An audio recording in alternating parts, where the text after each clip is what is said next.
আসসালামাইকুম, সবার কি অবস্থা, কেমন আছেন? তো আবার অন্য নতুন এলাকা চলে এসেছি। তো এই এলাকার বাড়িঘরগুলো অনেক সুন্দর লাগতে আছে। তো আমাদের রুম হয়েছে ওইদিকে, দোকানও ওইদিকে, পূর্ব দিকে যেতেছে। আর এখানে একটা নতুন মসজিদ এখনো কাজ চলতেছে। এই মসজিদের পশ্চিম দিকে আমাদের দোকানটা। তো জুমার নামাজ পড়তে যাইতে আছি। এই অবস্থা। তো সব জায়গার ভিডিও করা যায় না, এটা আপনারা অবশ্যই ভালো করে জানেন। কারণ এটা হচ্ছে মুসলিম কান্ট্রি সৌদি আরব। এখানে অনেক কিছু মাইনা চলতে হয়। নিয়ম ভঙ্গ করলে অত জেল খাটতে হইব, মোবাইল হারাইতে হইব, অত 500 বছর জেল খাটতে হইব। এই অবস্থা আর কি।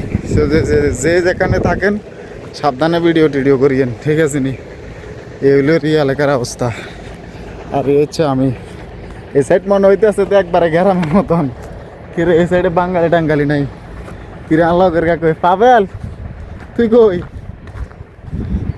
এ হচ্ছে আর অবস্থা। এখানে খা দেখতে আছে, এটা অনেক পুরাইতে আছেন না।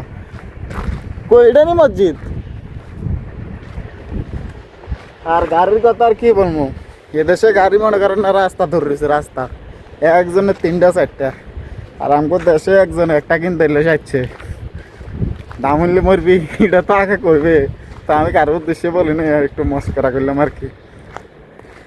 এনে গাড়ির অবস্থা আছেন দেখছেন নি? পরিষ্কারও করে না, এনে হয়েছে এনে। কত দামি দামি ব্র্যান্ডের গাড়ি হর রয়েছে রোডের মধ্যে।